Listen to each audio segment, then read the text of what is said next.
ಇಲ್ಲಿವರೆಗೂ ನಿಮ್ಮ family members reaction ಈ ತರ ಬಿಗ್ ಬಾಸ್ ಅಂತಂದ್ರೆ ಪ್ರತಿಯೊಬ್ರು ಹೋಗ್ಲೇಬೇಕು ಅಂತ ಕಾಯ್ತಿರ್ತಾರೆ?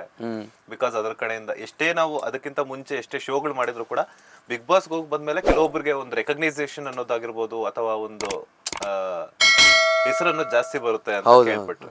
ಸೊ ನಿಮ್ಮ ಮನೆಯವ್ರಿಗೆ ಹೆಂಗ್ ಅನ್ನಿಸ್ತು? ಬಿಕಾಸ್ ಯಾಕಂತಂದ್ರೆ ನೀವು ಮೊದಲಿಂದನೂ ಸಹ ಹಲವಾರು ರೀತಿಯಂತಹ ಕಾರ್ಯಕ್ರಮಗಳಾಗಿರ್ಬೋದು, ನಿಮ್ದೇ ಆದಂತಹ ಓನ್ ಸ್ಟೈಲ್ ಅಲ್ಲಿ ಕಂಟೆಂಟ್ ವಿಡಿಯೋಸ್ ಆಗಿರ್ಬೋದು ಎಲ್ಲ ಮಾಡ್ತಿದ್ರಿ. ತುಂಬು ಕುಟುಂಬದ ಒಂದು ರಿಯಾಕ್ಷನ್ ಹೇಗಿತ್ತು ಅಂತ? ಅವರಿಗೆ ಒಂದು ಡೌಟ್ ಇತ್ತು. ನಾನು ಯಾಕಂದರೆ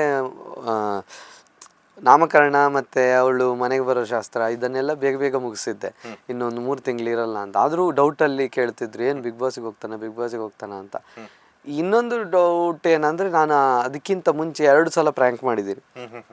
ನನ್ನ ಯೂಟ್ಯೂಬ್ ಚಾನಲಲ್ಲೂ ಇದೆ ಪ್ರ್ಯಾಂಕ್ ಮಾಡಿರೋದು. ಸೀಸನ್ 10ಗೆ ನಾನು ಪ್ರ್ಯಾಂಕ್ ಮಾಡಿದ್ದೀನಿ ನನ್ನ ಫ್ರೆಂಡ್ಸ್ಗೆ. ಈ ಥರ ಇದ್ದಾಗ ಒಂದು ನಂಬೇಕಾ ಬಿಡಬೇಕಾ ಅನ್ನೋ ಥರ. ನಾನಿವೇನು ಕಲರ್ಸ್ ಟೀಮ್ ಅವ್ರು ಕಾಲ್ ಮಾಡಿದಾಗ ಯಾರಿಗೂ ಹೇಳಬಾರ್ದು ಅಂತ ಅಂದರು. ಅದಕ್ಕೆ ನಾನೇ ಹೇಳಿದೆ, ನಾನು ನನ್ನ ಹೆಂಡತಿಗೆ ಹೇಳ್ಬೋದಾ, ಅವ್ರಿಗೂ ಹೇಳಬಾರ್ದು, ನೀವು ಏನು ಅಂತ ನಾವು ಹೇಳ್ತೀವಿ ಆಮೇಲೆ ಹೇಳಬೇಕು. ನಾನು ಏನು ಅಂತ ಹೇಳೋದಕ್ಕಾದ್ರೂ ನನ್ನ ಹೆಂಡತಿಗೆ ಹೇಳಬೇಕು, ಅವಳು ಡಿಸಿಷನ್ ಇಲ್ಲದೆ ನಾನು ಏನು ಮಾಡೋಕ್ಕಾಗಲ್ಲ ಅಂತಂದೆ. ಹಾಂ ಹೌದಾ, ಹಾಗಾದ್ರೆ ಹೇಳಿ ಅಂತ. ಹಾಗಾಗಿ ನನ್ನ ಹೆಂಡತಿ ಮತ್ತು ನನಗೆ ಬಿಟ್ಟು ಬೇರೆ ಯಾರಿಗೂ ಗೊತ್ತಿರಲಿಲ್ಲ.